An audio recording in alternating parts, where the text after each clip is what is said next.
Eu gostaria de chamar a atenção para alguns pontos importantes nessa nossa tarefa de educar filhos, né? De fazer crianças se tornarem adultos conscientes, responsáveis e, em síntese, pessoas felizes e do bem. Afinal de contas, é isso que todos nós desejamos para os nossos filhos. A respeito disso, eu gostaria de chamar a atenção para algumas coisas. Por exemplo, eu acho que cada pai e cada mãe tem que ter em mente que as suas principais tarefas com relação à criação dos filhos são, na verdade, 4. Né?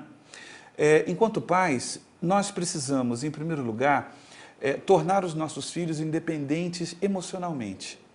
Isso porque toda criança nasce emocionalmente dependente, ela não faz nada e nós, pais, né, ou seja, nos acostumamos em proteger aquela criança que de tudo depende de nós. Em especial, ela não sabe lidar com as emoções. Um bebê, quando chora, rapidamente nós pegamos, trazemos ao nosso colo, né, pressionamos sobre o nosso corpo, exatamente para que, nesse momento, ele possa extravasar a sua energia, né, e com isso ele volta ao equilíbrio. E geralmente a gente tem um pouco de dificuldade. Eu diria que alguns pais têm tendência de ficar querendo segurar esse bebê no colo para todo sempre. Tenha ele 15 anos, 20 anos, muitas vezes, né? Mas isso não é educar. Educar é cada vez mais fazer com que essa criança lide com as suas emoções. E para isso, eu preciso deixá-la muitas vezes sentir dor, eu preciso deixá-la muitas vezes aprender a levantar sozinha, eu preciso deixá-la muitas vezes aprender que, mesmo doendo, ela tem que seguir em frente. Então, essa é a nossa primeira tarefa, né? Formar filhos emocionalmente independentes. Segunda tarefa dos pais, como principal, né, eu diria que tornar o filho, tornar a criança autodisciplinado. O que é autodisciplinado? Autodisciplinado é a pessoa que sabe o que deve fazer. Não precisa ninguém dizer nada para ela. Ela já sabe a hora de tomar banho, ela já sabe a hora de trocar de roupa, ela já sabe a hora que ela deve chegar, a hora que ela deve sair. Isso é autodisciplina. Eu já sei o que devo fazer. Para que os nossos filhos se tornem pessoas autodisciplinadas, nós precisamos, no primeiro momento, dar-lhes disciplina, né? Então, a gente precisa criar os filhos com horário, com critérios, aqui dentro, por exemplo, né? Aqui dentro não pode usar chinelo, né? Ou seja, não, agora está na hora de comer, de almoçar, né? Não pode almoçar com o brinquedo na mão. Né? Chega, a televisão foi só até agora eu vou desligar a televisão, tem que ter horário para tudo. Porque quando a gente coloca horário, quando a gente coloca critérios, quando a gente já, desde bem cedo, começa a colocar essas condições para a criança, ela está se acostumando com uma coisa chamada limite. Né? E é graças a esses limites que a disciplina se desenvolve. Né? Ela vai aprender a se autodisciplinar se ela tiver alguém que discipline ela. Né? Nesse sentido, é muito importante a gente ficar atento, porque muitas vezes no corre-corre da nossa vida, né? A gente que trabalha fora, a gente sabe que muitas vezes a gente está cansado, a gente está estressado e muitas vezes a gente não faz valer os critérios, as normas, as condições, né? A gente deixa rolar de qualquer maneira. Isso não é bom para a educação.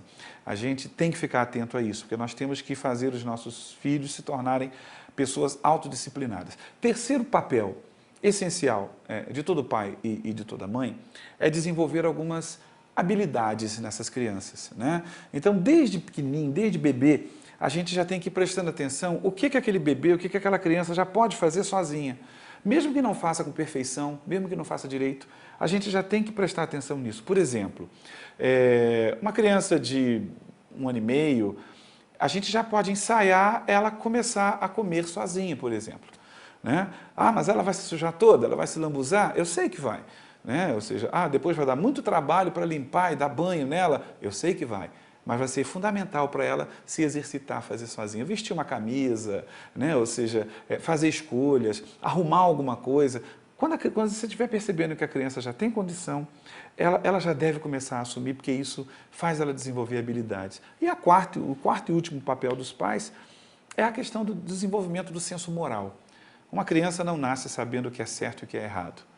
Cabe a nós, pais, começar a mostrar isso em cada situação, em cada exemplo, em cada coisa que se assista na televisão. Inclusive a televisão, ela faz parte da nossa vida, a gente não tem como criar os filhos longe da televisão. Então, temos que fazer dela uma aliada, né? Temos que sentar com ele, assistir com ele e pontuar com ele. Olha, aquilo ali, o que você achou daquilo ali? Aquilo ali não foi legal, né? Não, isso não se faz, está errado, né? A gente tem que fazer esses comentários para que esse senso moral seja construído, né? E, em síntese, para finalizar, eu acho que a mensagem que eu deixo para todos vocês, pais, é que é fundamental que nós, pais, levemos os nossos filhos a fazer as coisas que eles têm que fazer. Ou seja, eu não posso ter uma relação de faça isso, a criança não faz e fica tudo por isso mesmo. Eu preciso criar elementos que levem essas crianças a cumprir as tarefas que elas têm que cumprir. Se você mandou sentar, tem que sentar. Se você mandou recolher, tem que recolher. Se você pediu para ficar quieto, tem que ficar quieto. Essa forma de fazer a criança obedecer, cada um tem a sua particular. Mas pense que, acima de qualquer coisa, o diálogo, convencer e mostrar a criança com argumentos, mas não permitir que a criança não faça o que tem que ser feito. Porque senão ela aprende duas coisas muito ruins para o processo educativo. Ela aprende que, primeiro, ela faz o que ela quiser, e, em segundo lugar, ela aprende muitas vezes que ela não é capaz de fazer. Porque é forçando a criança a fazer que ela vai ganhar, muitas vezes, segurança para fazer algumas coisas. E vai fazer dela um ser humano seguro, um ser humano mais equilibrado e mais responsável. Desejo a vocês muito sucesso na educação de seus filhos.